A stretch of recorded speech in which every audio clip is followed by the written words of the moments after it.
Now more than ever, we feel insanely rushed. As creators, as business owners, the constant need to perform and execute and deliver at such a fast-paced cadence. It's really difficult to stay grounded as a human being, let alone connect with each other when we're all moving so freaking fast. What do we do? Today I connected with Dr. Michael Sonick, who is on a mission to teach the power of human connection in business. He has spent the past 40 years as a successful periodontist, traveling the world educating folks on their dental craft. But there's been a shift as of late. Through building his practice and his education career, Dr. Sonick is convicted that the secret sauce is connecting with one another. In his book and work, Treating People Not Patients, he gives some tactical, pretty clever advice on how to bring human connection back to our work. So if you're a business owner, if you want to impact people with your work, you got to listen to this. The people that were really fast and efficient, he looked at them and he looked at the people who were slower, because his job at the end of the night was to add up all the tips and divide them up. And he found that the people that were the slowest, or seemed to be the slowest, made the most money. I waited 24 hours. I called her. And I found out that that was there. And then I sent a copy of the obituary to every member of my team saying, this is the backstory that you didn't know and you didn't give her time to figure out. And it just brings chills to me, because that kind of stuff is out there. It's real. And we miss that. We miss that all the time. You never know why someone is the way they are. I have a big question for you that I've been wrestling with just in life in general for quite some time. And I don't think I've ever asked anyone this before, but I think you're the perfect person.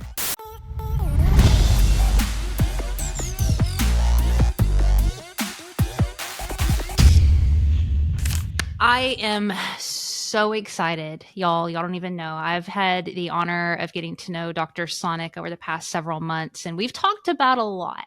We've dug into a lot of your work, but I haven't really had the chance to, just from a selfish place, come in and pick your brain about this idea of human connection.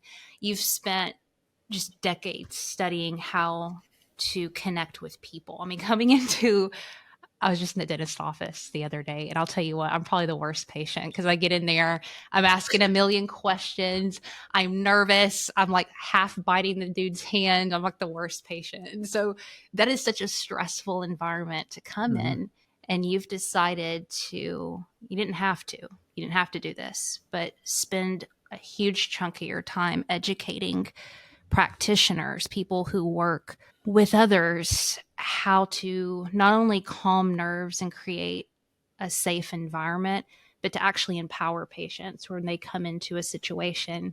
They're not freaking out like Heather Parody, and they actually have a good experience. Maybe even, dare I say, a fun one.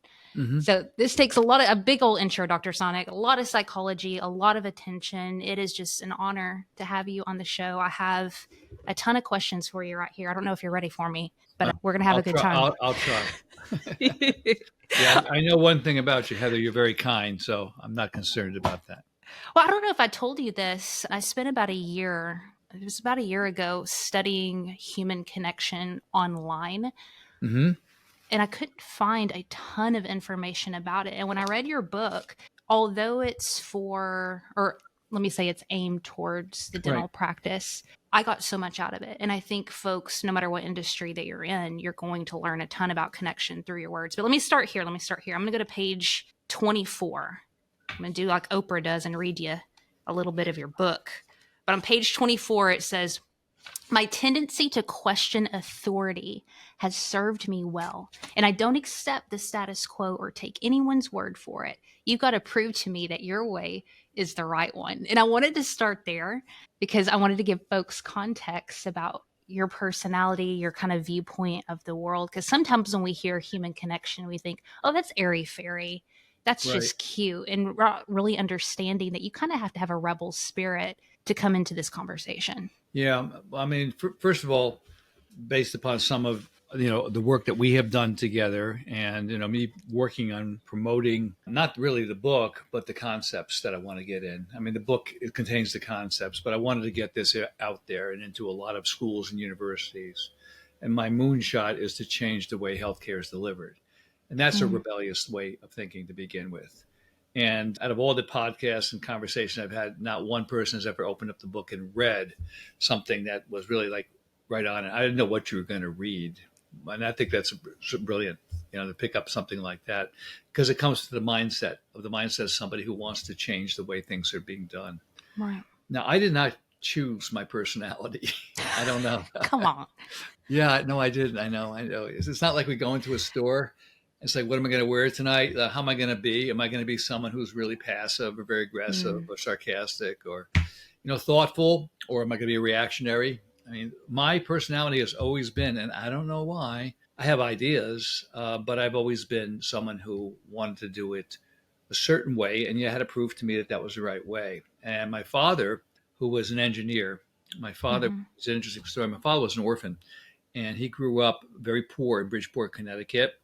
And my father was brilliant, but he couldn't see the board, so he was a C student. And he went to work bagging groceries. It's not in my book, in a grocery store so he can buy glasses. When he read the board, all of a sudden his grades went up, and he got into Northeastern University, and then he got drafted into World War II. But he grew up, a certain way, and because he grew up in a depression and poor, he pretty much tried to beat into me a certain way of being.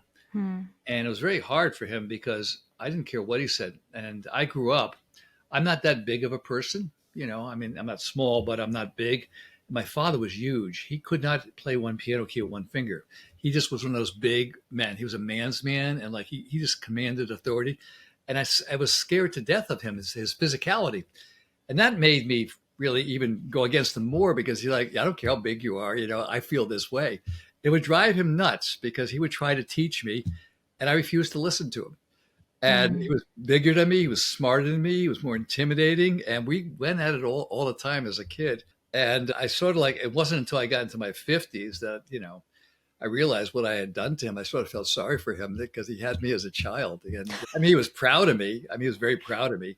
But it was all about, hard work never killed anybody. One man with courage makes a majority. You cannot hurt me. I feel no pain. This is what I got told over and over as a kid. And I sort of grew up the combination of him and then going against him sort of was really good grist for making me into sort of being tough and being an outsider. So most people, when I say most, probably 95%, and you're not in that 95%, Heather, but 95% of the people up there do believe what they're told. And we see that today, it's really, we have a problem because people believe what they're told and what are they told, what they read. And, what do you look at? Dan Sullivan says that my eyes only see and my ears only hear what my brain is looking for. So what are we looking at? I mean, if you're looking at Fox News or you're looking at CNN or you're looking at some conspiracy theories, and by the way, there's conspiracy theories about everything, there's nothing that doesn't have. So it's like people coming out, and I don't, people say, are you a conservative? Are you a liberal? Are you a Republican, a Democrat? I go, I'm nothing. I just want to know what the truth is. That's what I am. I'm sort of a truth seeker. It's very hard to figure that out. So I don't believe anybody. And as a resident and as a student, my professors would get very upset with me because I wouldn't do it their way. And because if it didn't make sense, I won't do it. And as a teacher, because I spend probably about 30%, maybe 40, maybe more now, as I'm getting older, doing more and more education, more of my time is spending education. I tell my students the first thing, I go, I'm going to show you some great results based upon the way I do it. I go, but this only works for me because I do it this way. Don't believe anything I say. Try it on. If it makes sense, try it. And if you don't believe me, challenge me. And if you don't believe somebody else, challenge them. And early, when I was a student, my professors didn't want us to challenge them. It wasn't the Socratic method. It was like, this is the way to do it, especially in professions, especially in medical and dental school. I fortunately went to a school that wasn't like that because it was run by a guy called Harold Lowe, who was from Norway. And he had a very different way of treating us. It was very different in the 70s to have that kind of an education. It was pass fail, and we were called doctor before we were doctors, and they treated us with respect. And that's not the way most doctors were treated. They were treated very poorly. They were beaten up. We've actually had to change the laws because of it, because residents used to work, 100 hours a week. They make a lot of mistakes. They push them. So interesting, good question. But I think what it does, if I'm talking too much, Heather, just stop me. No, keep going. This is good. I can go for, as you know, for about 4 days. And let me press into it a little bit and kind of keep you there with this idea. And we'll get into the specifics of the book in just a moment. But I just want to add high level context here, because I don't know your experience if you've had this, but usually when I start bringing up like human connection and empathy and Yeah. all this stuff, people are like, okay, well, I'm not a therapist, and Right. bypass it. And you just mentioned, a boy who grew up with a very masculine father. You kind of have this rebel spirit. You are a brilliant practitioner. I mean, you're an educator. You travel all over and write textbooks. I mean, you're good at your craft and what you do. And it would be easy to say, well, you know what? My job is to provide X service, do it well, and me sitting here and being friends with people or making them feel safe, that's not my responsibility. And no matter what industry you're in, I think we can sometimes put that excuse forward. Right. That's not my personality. That's not my job. And you're advocating for something different here. So if you can just lean into why this connection conversation matters, no matter what industry, no matter what personality. Yeah, well, it matters for a number of reasons. Number one, it's just a nice way of being. I mean, I once went to a seminar, and if I get off on a riff, bring me back, okay? But I once went to a seminar. I was 30, and I walked in with a guy named Fred Kriegel, another 30-year-old prosthodontist, and we walk in, and we were the youngest two people there. Everybody had gray hair, and they were in their 70s. And I thought it was a practice management, practice growth seminar. I just opened up my practice a year ago. And the guy that ran the seminar, he's passed away, but he was a brilliant accountant and financial planner. His name is Harvey Sarner. And he says, I apologize for those of you who are here for the practice management seminar. There was a misprint in the catalog. He says, this is actually a seminar on retirement planning. So if you're younger and you want a practice management seminar, I'll give it for you right now. It's 4 words. Be nice to people. Ooh. And that was it. And that's how you build your practice. And I thought about that. I don't know if anybody else ever heard that. And nobody quotes him for that because he's noted for something else. But being nice to people is a good way to be. And it's a good way to be for a number of reasons. First of all, whatever you throw out there, and I know you and I, we've talked about this, whatever we throw into the world comes right back at us. Yes. Yeah. And especially who you're being. Yes. I was in a car about an hour ago with my daughter, and we were talking about Phil Pacelli, who's a brilliant oral surgeon that I work with.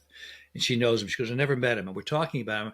We're talking about great doctors, and there aren't many great doctors. I mean, I say it's the 2%. 2% of anything's great. And she goes, well, who have you worked with that you've never seen any complications from or has handled things? I said, Phil Pacelli.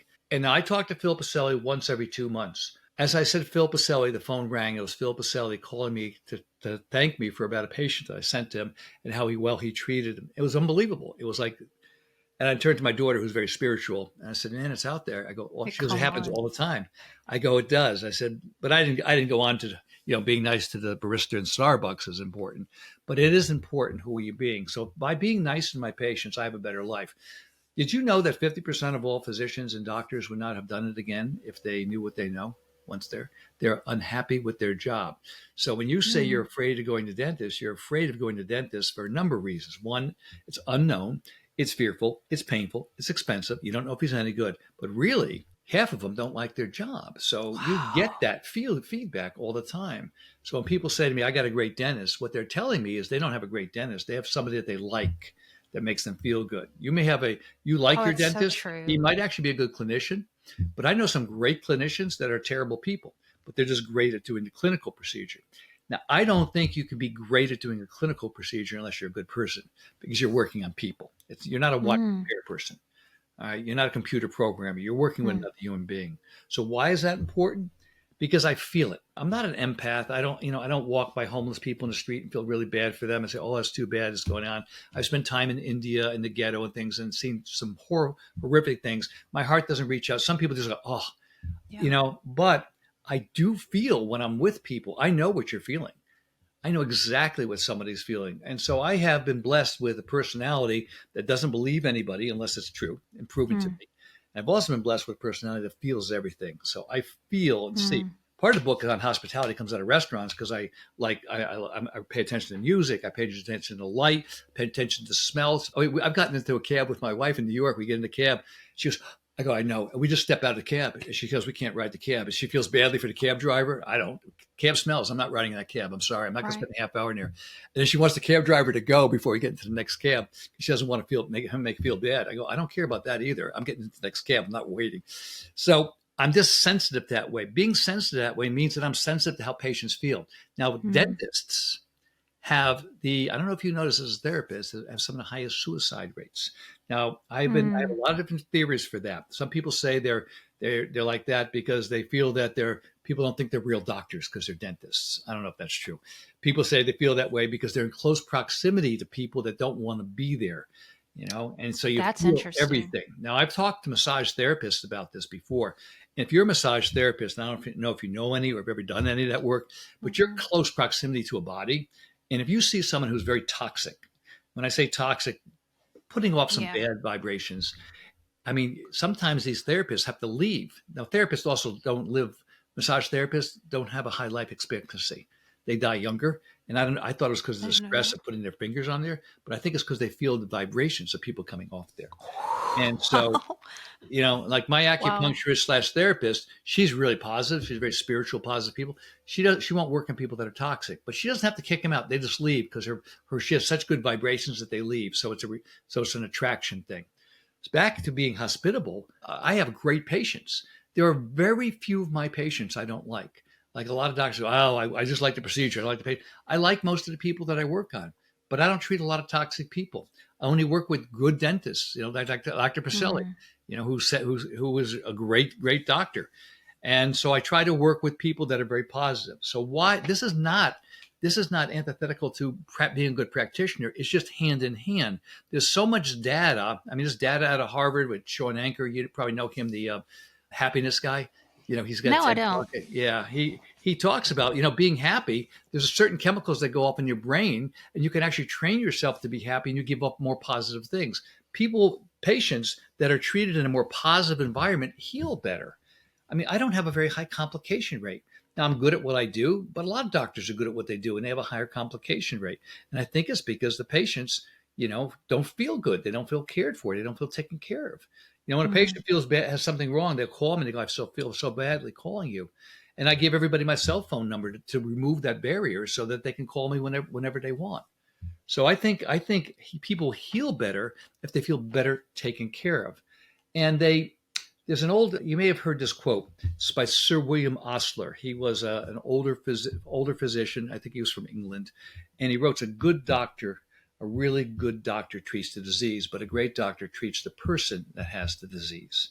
So Mm. and it's true. You want to treat the person there, not the disease, not the epidectomy in room 3, or the Yeah. root canal down the hall, or we got an abscess in the other room. I'll hear something. No, we don't have an abscess in the room. We have a patient in the other room who's in pain that has an infection. And we need to take Mm. care of that human being. You set me up perfect for question number 2, if you're ready for it.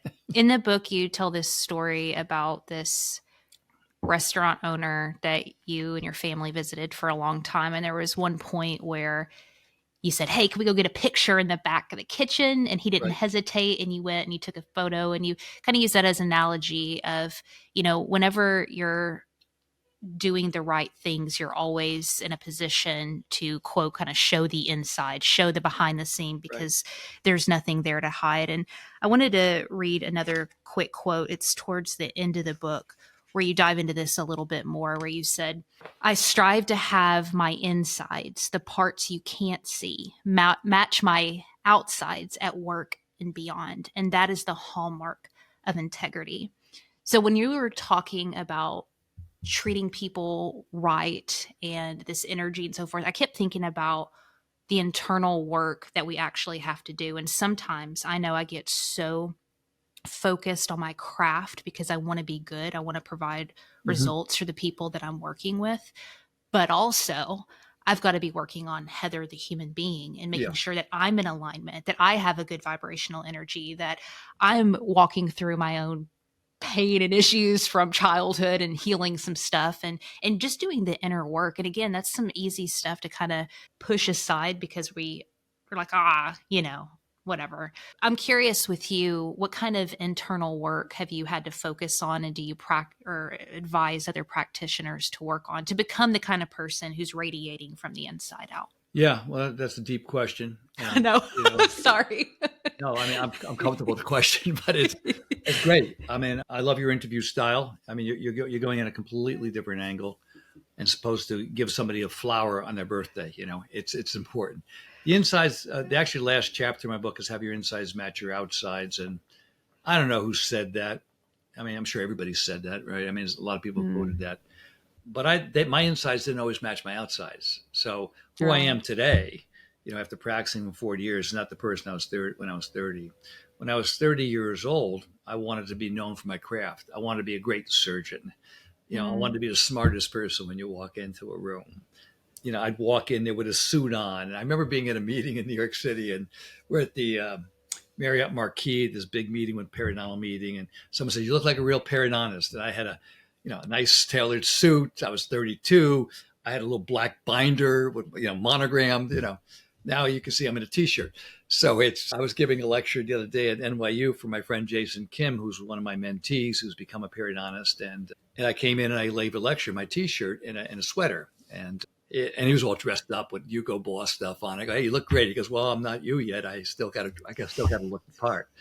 And I know him. He's a great guy, but I know where he's at because he didn't become a periodontist till he was 50 because he went back to school. And his whole life, he wanted to be a periodontist. He goes, "I want to be you." Now, he jokes when he says that, but I know what he's saying. He still wants to achieve the outward success where people are comfortable, where he's comfortable saying, "Well, I'm this guy now." And he's great. And he's really brilliant in what he does. But most people, they want the outsides to look really good and feel comfortable with that. I remember I took a financial course by a guy named Greg Stanley. I was, again, going back, you're bringing up, I don't know, maybe because you're a therapist, I'm going to my past. So I'm 30 years old and I go to this financial course. And he goes, if you want to go into a meeting, and everybody has these outward trappings of success, they got the nice suit on, they got the Rolex watch, they got the least, fancy car, in the parking lot. Yeah. And he says, "You want to impress me?" This was what Greg Stanley says. He says, "You walk into a cocktail party, you throw down the deed to your house, meaning that you own your house with no mortgage, and throw down $1 million worth of T-bills." He says, "You're independently wealthy. You got $1 million of T-bills and no debt. You're independently wealthy." That would impress me. And not your Rolex watch or the fact that you're pulling a horse in your trailer behind your, huge SUV. That's what's important. And those trappings there, I mean, it's freeing when your insides do match your outsides because then you can be yourself with everybody. And that does take work. So what kind of work did I do? I mean, every damn day. Okay. Every damn day I'm working. Every damn day I work. I wake up and part of me says, "Okay, have I made it yet?" I've done everything that I wanted to do professionally. I don't have any, as you know, I'm only doing this because I love it. But I still wake up like, isn't there something else I should be doing? Because I'm still trying to do it. And I have a patient, pretty well-known patient. He's a real estate guy. And, he's got 5,000 employees. He's got offices in like 15, 20 states. And, he grew up really poor in Bridgeport in a fifth floor walk-up, cold floor water. He was a caddy at the golf club. Now he's a member of many of them. And, he's still working his butt off. And I said to him, I said, "Bill," I said, "what are you doing?" He's 70-something years old. I said, "You still haven't made it yet, have you?" And he laughs at me because that's how he's wired, He's a great guy, but there's a sort of wiring that we get that we haven't made it. And my wife and I talk about this a lot. She goes, "When are you going to realize you've made it?" And so I work at that. And I work at that by connecting with other human beings and showing my vulnerability.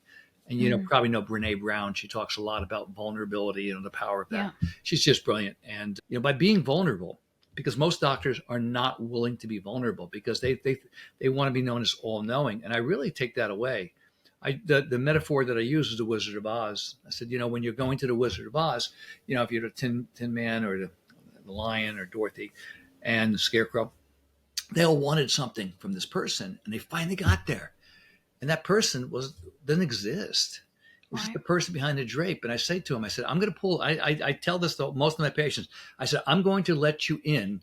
I go, "I'm the Wizard of the Wizard of Oz. Here's the curtain back. It's just me here." I go, "I know certain things. I don't know everything." I go, "But this is what I do know. And this is how I'll guide you through this." And I said, "If I don't know something, I'll let you know because I've been through this process myself."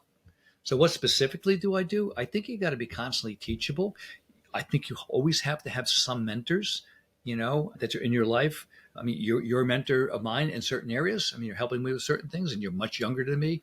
I mean, I go to karate today, which I used to do for decades, and I haven't Karate? 20 years. Taekwondo. That's cool. Yeah, I have a black belt, but I haven't gone in 18 years. So I started going back, and my teacher's 42, and he's fifth degree and internationally. And, I'm very humbled in there. I could hardly move compared to these guys. And I have teachers and everything. I have financial teachers. I'll have a meeting later with some financial guy today. There's always, you got to be constantly teachable and vulnerable and not think that you know anything.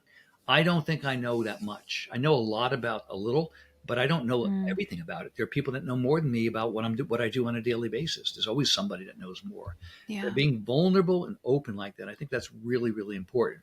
So how did I get here? I've been beaten up a lot. I haven't gone through my past with you, but I've, you name the problem, I've had it. I have, people come to me. You come to me at any problem you have because I've pretty much had it. I say that jokingly about surgery. I go, if you have a surgical complication, come to me. I've done, 30,000 surgeries. Things have gone wrong over time. That's what they call experience, right? Experience is what, and I have quite a bit, both good and bad.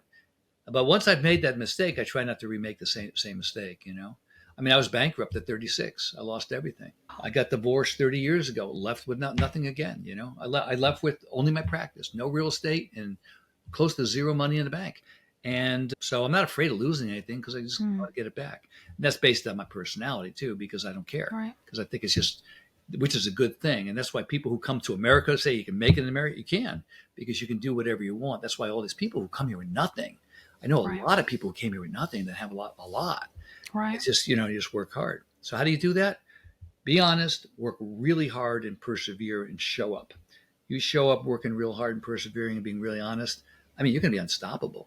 Come on. Yeah. Come on. But here's the good news for people like you and I, Heather. We don't have any competition because most people don't want to do the work. You are not lying on that. Yeah. You're not lying.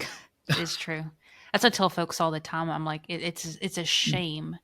But if you show up, do your job, do what you say you're going to do, and you're on time, no matter what field you're in, you're going to advance. Just doing what you said you were going to do. So I wanted to lean into the vulnerability piece again, because you have a chapter about, and it's reiterated throughout the book about the importance of sharing your story. In fact, a quote says, sharing your story is key. It's essential to one of the most important tenets of success in any field, connection. And I wanted to highlight that because I've heard this, I've felt it, where we either we judge our story because we're like, well, it's not interesting enough, or people aren't going to, I'm boring, I'm this or I'm that.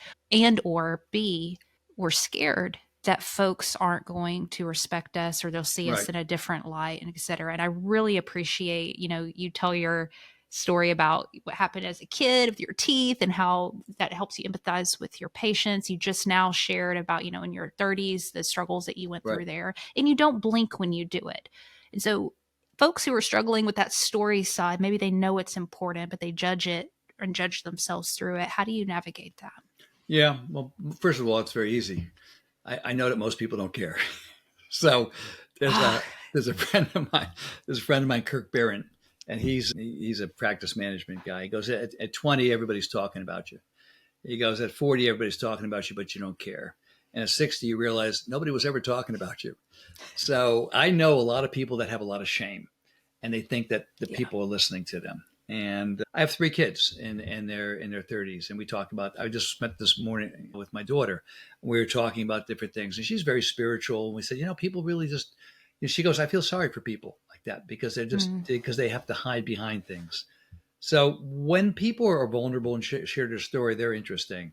I'm not friends with all my patients. I have many patients, but within about 2 or 3 seconds, I can have an interesting conversation with almost anybody. My partner, Dr. Ma, who's from mainland China, he said to me when he first started, he was struggling making connections for a couple of reasons. First of all, it was a second language. He'd only been in the country about 10 years. And he's not, based upon his personality, he's not a very social person. So he goes, you have an advantage. You're from this town. You know everybody. But I don't know most of my patients. What I do know is I just ask questions. And when I start asking questions, I become very interesting. And you know that as an interviewer. You don't have to know anything about your guest. You just start asking questions, and then you start to unpack things. And people love to talk about themselves. So when they start to talk about themselves, they become very interesting. So stories are interesting for a couple of reasons. One, they're a great way to connect with people. So when I can tell my story, they can relate to it. And I strategically tell different stories based upon who I'm talking to. I'm not going to tell a story about something that somebody can't relate to.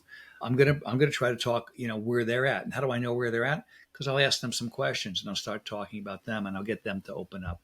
But I very rarely do a lot of talking.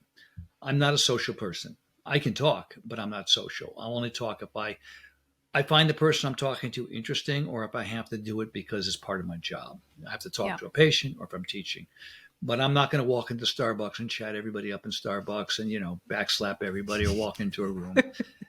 When I'm at dinner with a group of people, Larry David talks about a middler. I don't know if you ever watched Larry David, but there's a person at a table that can make sure the conversation is flowing. And they're not usually the one who's talking the most. If somebody is talking all night long, it's very boring. So I usually don't talk a lot. When I'm at dinner, I'll just ask questions and every now and then I'll talk, but I usually don't, because I want to make everybody else feel comfortable there. And they'll have a better time if they're doing the talking. And then when at the end of the evening go, Mike, it was really great talking to you. And I'm thinking to myself, they don't know a damn thing about me. You ever had those experiences? They know nothing about me. I was stuck in a boat on vacation a couple of weeks ago, and I was held hostage because I had to stay in this room. I held hostage for 2 hours, and I can go on for hours about this guy. I don't think any of it's true, but I have a lot of stories. I always feel good when I spend some time with someone and I can talk about him for an hour, but they leave and they know nothing about me. So he didn't know what I did, where I lived, or anything. So it makes people feel very comfortable when you share your story, and if you share your story in a way which they can relate to. I don't share my story with everybody. It depends. I'll share parts of my story. I usually share my dental story with people. I talk to them about that I've been a patient in a dental chair, or some of my medical stories that I know what it's like. I share just enough so that they feel I understand where they are, because people, and this is the key, people want to be heard. Right, that's really important. People want to be heard. They don't want to be invisible. They don't want to be an invisible procedure, and they want to be made to feel safe. And that's why people don't like going to the doctor or the dentist, because they feel unsafe. And I watch a lot of, when I see movies, when a doctor walks in and gives the bad diagnosis, I always watch how they portraying that. And, oftentimes it's terrible. They'll be kindly and they'll touch an arm, but there's no empathy there. And then they walk out of the room. And, so I pride myself. This may sound a little silly because we have a tissue box in every room in our office. I pride myself on getting 1 or 2 patients to cry on a daily basis, not because they're scared, because they feel their sense of relief. That's so sweet. Because when people come in, they're scared. I watch the walk into the office. They're scared to walk that. And the first thing I will say to a patient when I walk in, I go, the hardest visit was just walking into this door. That was the hardest thing you ever have to do here, because we can keep people out of pain. That's not a problem, or put them to sleep or whatever. It needs to be done. So stories are important. I have a big question for you that I've been wrestling with just in life in general for quite some time. And I don't think I've ever asked anyone this before, but I think you're the perfect person to ask this question to. The question is, when we think about taking time with people, which is really what's required for connection, right? Taking that extra beat, listening, being present, etc. You're a businessman. You have employees. You have a lot going on. Although I understand the importance of that, I also too have the entrepreneurial Heather side over here and the ambitious one, which teaches scalability, moving fast, quick decisions, and figuring out how to live in both of those spaces where your patient might need an extra beat with you, but then that's going to make you late for another one, and you want to show, be respectful of their time as well. How do you navigate that as like a patient-centered, heart-centered practitioner who also too has a lot going on? Well, that's not just in doctors' offices. It's in restaurants. It's car services, any service business. That extra time I spend with the patient, that you may say, or other doctors may think that's extra time because we're on a schedule. It doesn't cost me anything. Matter of fact, it saves me time. It saves you time. It saves me time. Yeah, I had a coach once. She came into my practice about 15 years ago, and I'm fast paced. I can go really quickly. And if you ever see me cook, it's like don't multitask, but my arms are going, and I'm very, very efficient. And that's how I was with my patients. Hey, how you doing today? Good. Everything all right? Good. All right. So if you have any questions, just give me a call. And I'd be talking and walking out of the room at the same time. And she said to me, she goes, "You're really good. You're really effective." She goes, "But you're not giving enough time." So I slowed down. And now I slow down because I want patients to feel comfortable and I want to make sure that they get all their questions out. And then I stop at the end. And the process is like this. I go, "Heather, thank you for trusting me today." I said, "Is there anything that wasn't clear? I'll be sending you a 2-page letter. You should get it within about 2 days. Check your email because a lot of it goes into spam."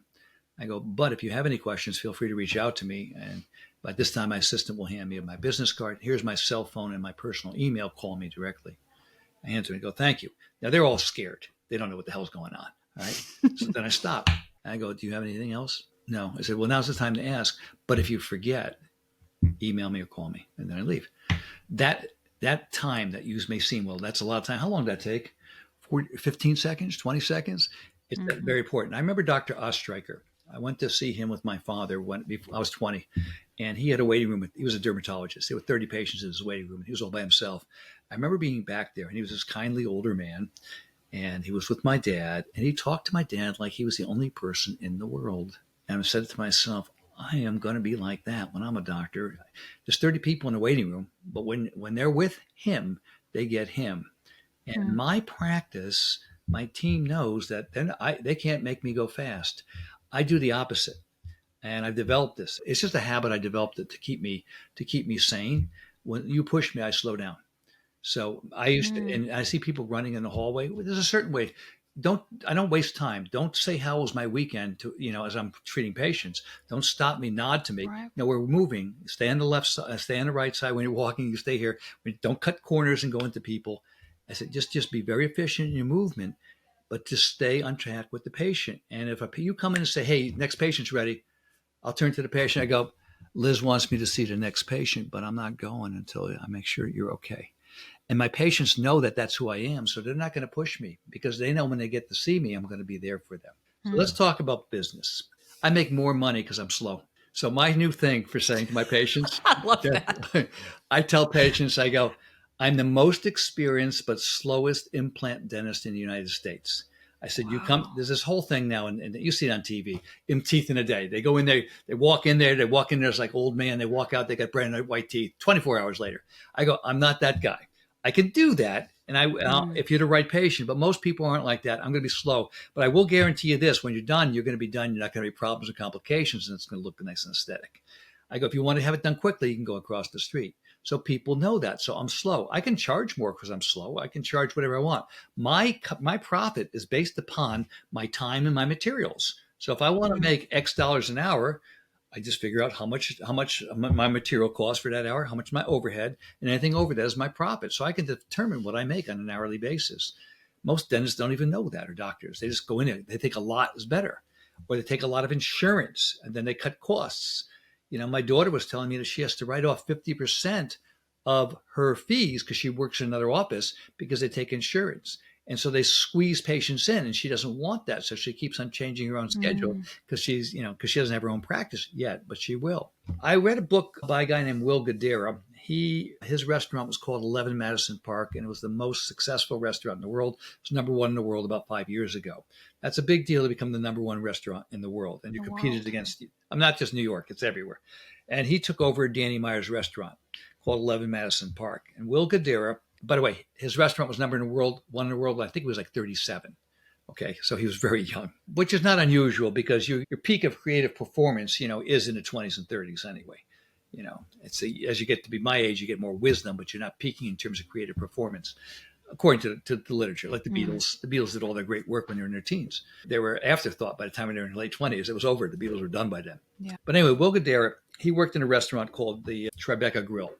That's down in Tribeca, New York. It's owned by Robert De Niro. And he was in his 20s there. And he was very efficient. He grew up in a restaurant family, and he looked at the different servers, and he was a busboy. And the people that were really fast and efficient, he looked at them, and he looked at the people who were slower, because his job at the end of the night was to add up all the tips and divide them up. And he found that the people that were the slowest, or seemed to be the slowest, made the most money because they got the most tips, because they were given the better service, and they were attentive. And I don't like it when people aren't attentive. So I went to one of the top restaurants in New York. I'm not going to say the name because it's a friend of mine who owns it.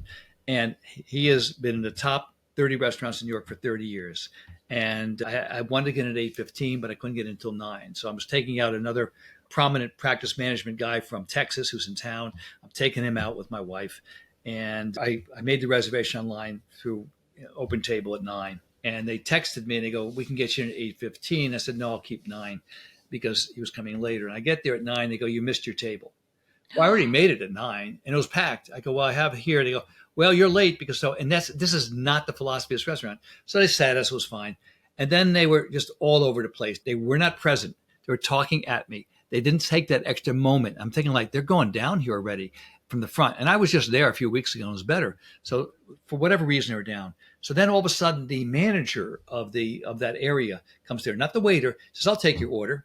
And so I give her my order. Now, one of my pet peeves is giving an order and somebody not taking it down, trusting their memory. Now, there's no better memory than a sharp pencil. So they are, sounds like a Southern expression. Probably is. So they're not writing it down. Now, I have yet to find anybody to take an order without writing it down and get it right. That's just my thing. Okay, I haven't seen it. Now, I heard that there's one waiter in Dallas, Texas at the Inn at Turtle Creek that can do it for 30 years, but this woman took it down. She forgot 2 courses, and we're just finishing our salad, and the main course is coming, and we missed 2 courses there. I go, we haven't got the other 2. It was just a disaster because they were rushing. Because we got there at the busiest time of the evening, and they screwed it up, and they tried to speed it up. Now, and I got a thing from the restaurant saying, hey, how was the meal? And I said, it was great. I'm not going to give them a bad review because I know the person, and it was just an off night, and they've done so well for 30 years. But that was the haste make waste. So I do better. I think it's important to slow down. I mean, Stephen Covey talks about that in his book. I don't know if you read that book, 7 Habits of Highly Effective People. Yeah. Quadrant 2 time. Quadrant 2 time is that time that's very important where you're not making any money, okay? It's a really important time. That's when you set things up. And in that quadrant 2 time, that sets up all the other times so that when an emergency comes in, so when business is coming in, you're handling it efficiently and smoothly. And most people don't do that. Most people don't take the time to spend getting things organized, developing in those relationships. Because my patients, if they're in a good mood, it's much easier on the whole team. And that's my area of expertise probably is being able to turn someone around very quickly. When they come in, my staff will come to me and go, this is a Sonick patient. I go, okay. And they'll start, I go, don't tell me a word. All I got to do is walk in, and you're probably the same way. You can do it. I mean, you're very self-effacing and you can just open up like this. You come open and you go, all right, what's going on? And you listen and you go, I know exactly how you feel. I know exactly how you feel. And then you take it from there. Because when someone comes in angry, you can just turn them around very easily because they're so easy. When someone comes in, they're quiet. Passive regret is hard. Someone comes in, they're out there. That's very easy to take them and to move them in an area that you want. And that's what I do by spending that extra time with people, and it makes a huge difference.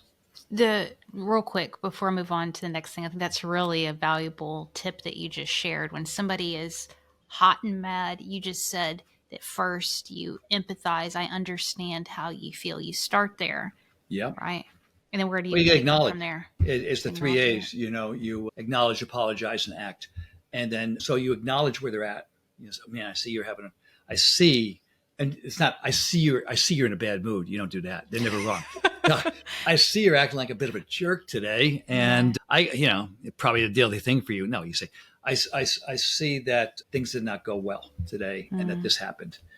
Someone can come in for an 8 o'clock appointment and they thought it was at, they're an hour early and they want to be seen or something like that. So I'm sorry about the mix up. I said, we'll take care of that. I never make someone wrong, never make someone wrong. And then, but the point of it is a neuro-linguistic programming trip. It's called a hook and it's called a bait and hook. And what you do is when someone sometimes I'll create it, but so when someone comes in somewhat angry, it's very easy to move them. Because unless they're insane, of course, like I was on a subway and somebody was ranting, that person's insane.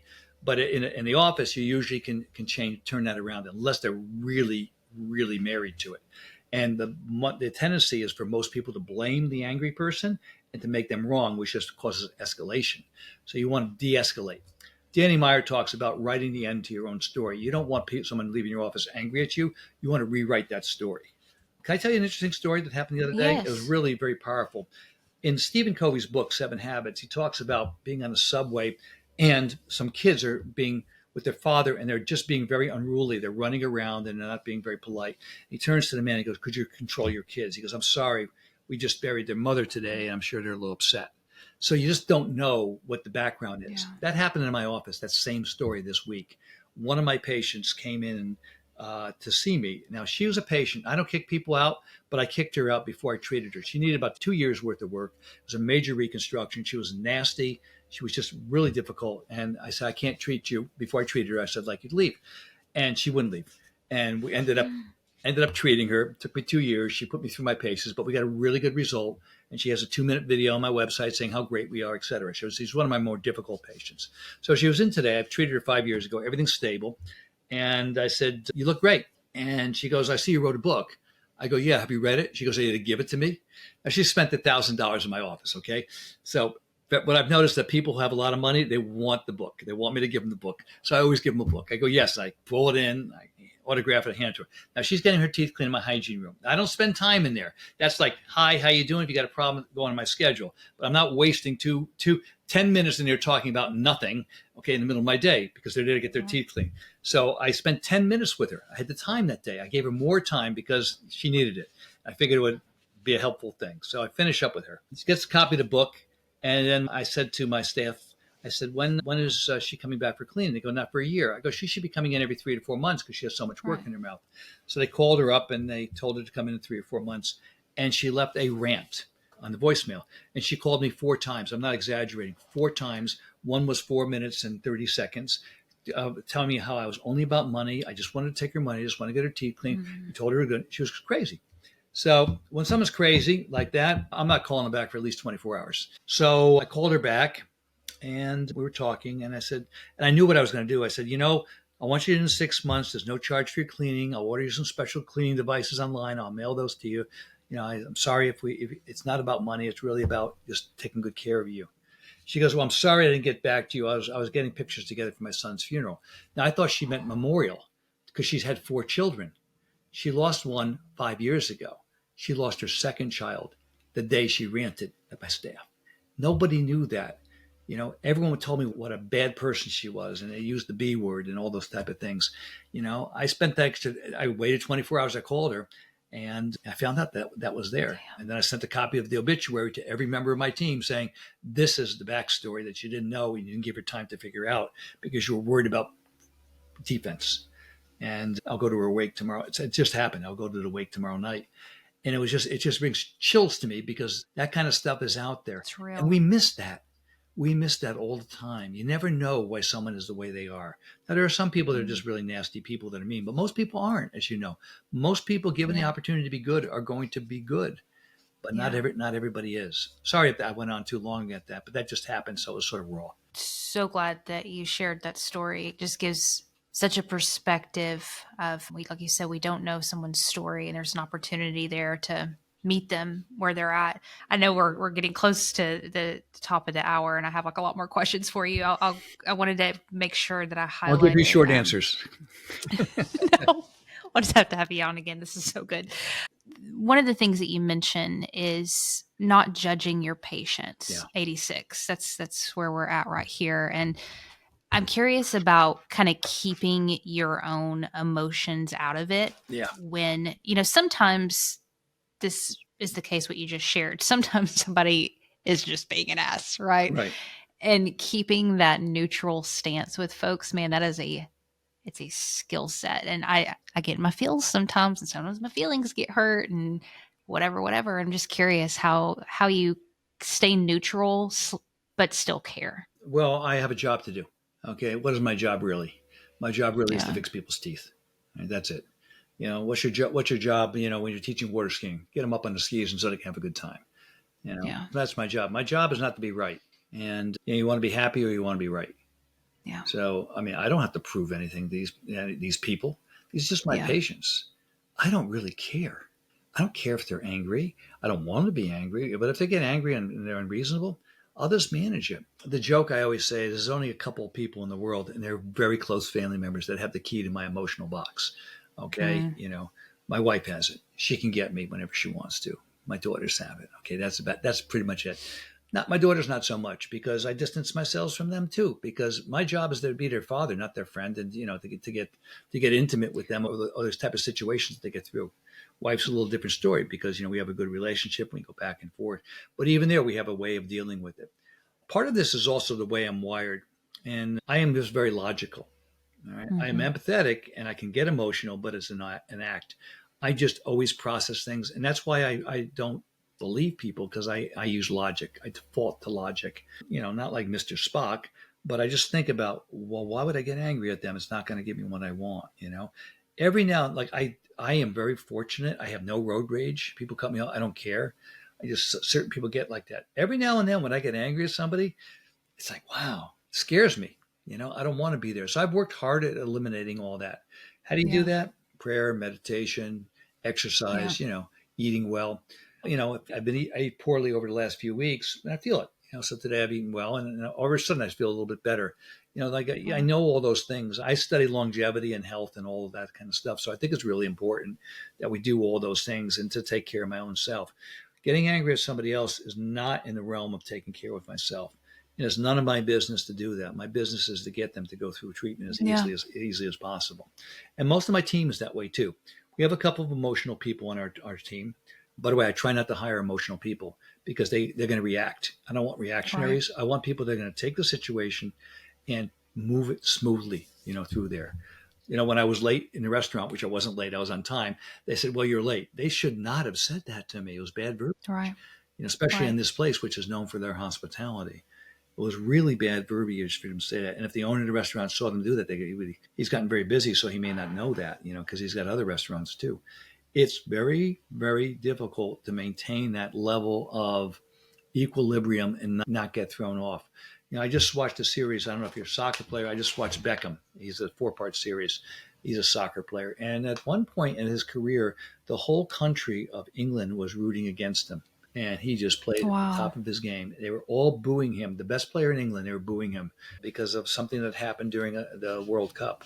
It wasn't his fault, but Wow. he knew that. But everybody else was against it. But he just stayed on the course. I'll tell you, if you stay on the course and do the right thing and don't let other people influence you, then you're going to be really, really successful. But at least your insides will match your outsides like that too. And there's a little joke that I used to say. I go, do you know why it's called the right thing? Because it's the right thing. So it's important to do Mm. the right thing. And I always try to do that. And that was what my father taught me. My father was really tough. He taught me a lot. He was my greatest teacher. It's almost bringing tears to my eyes. And he was great. He grew up as an orphan and became a phenomenal father. Yeah. That's rare. Why did that happen? We go, well, look at all these kids out there. They had bad upbringings. Yeah, my father had one. He did not have a good upbringing. He had to shovel Mm. coal on the weekends, literally. And everybody else went on for Sunday rides.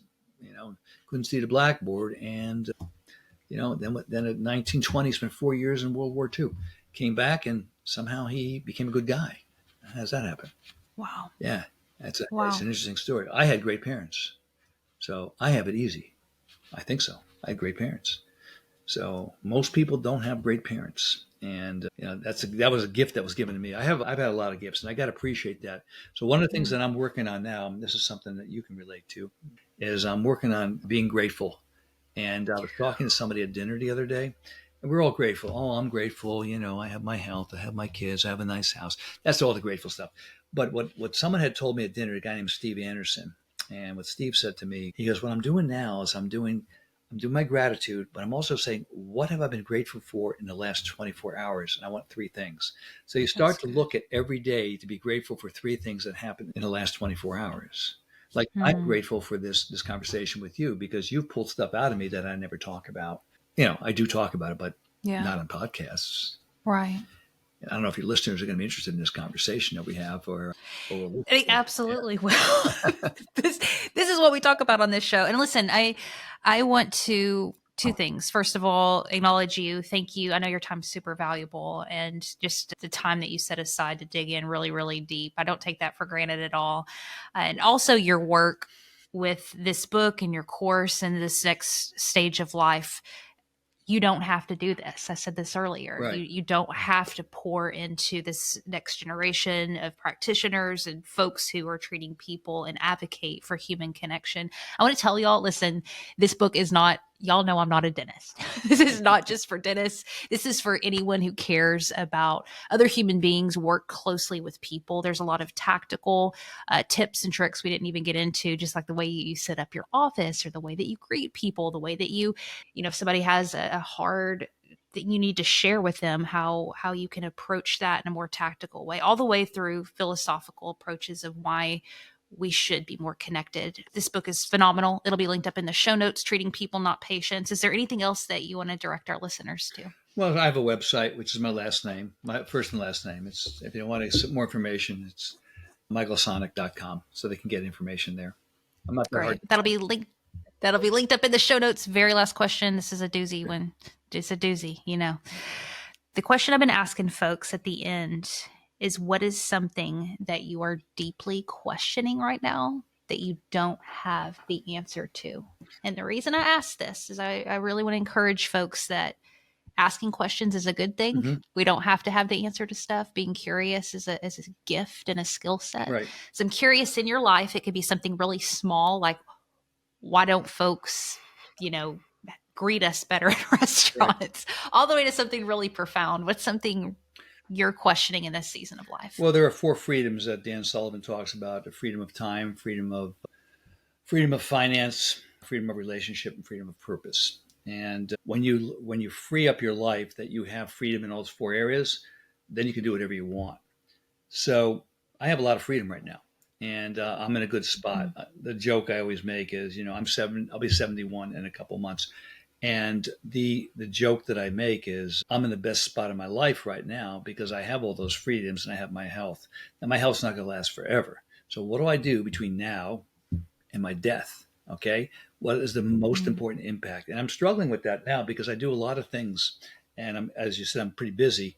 So where should I be spending my time? And giving up certain things that I do, some things I'm really good at, but I'm not as passionate about them. Like I'm good at running my practice and seeing patients. And I do that only 2 days a week. But really, if I truly was courageous, I pretty much would stop that sooner rather than later, so I could take all this energy and put it into some area that I don't know what I was going to be. Because writing this book, I didn't know what was going to happen. And I'm doing a lot more with this book than I ever thought I would. Yeah. And there's a lot out there. So there's a lot of opportunity out there for all of us. And there's no right or wrong. There's no rule book. We write it. So I got to figure out, what's the rule book for the next, few months, few years, whatever. That's what I'm working on now. And I don't know what's next, but I know it's going to be fun. And I know I'm going to put all my passion into it. And, just meeting you and talking to you has been a lot of fun. I look forward to these conversations. And so thank you. Thank you for that. I just want to acknowledge you for your greatness and what you do and the passion that you bring to everything that you do. You're very helpful and you help a lot of people. And it's a lot of fun. Thank you. I'll take that. Dr. Sonick, my friends, make sure you check out book Treating People, Not Patients. Everything's linked up in the show notes. Thanks for your time.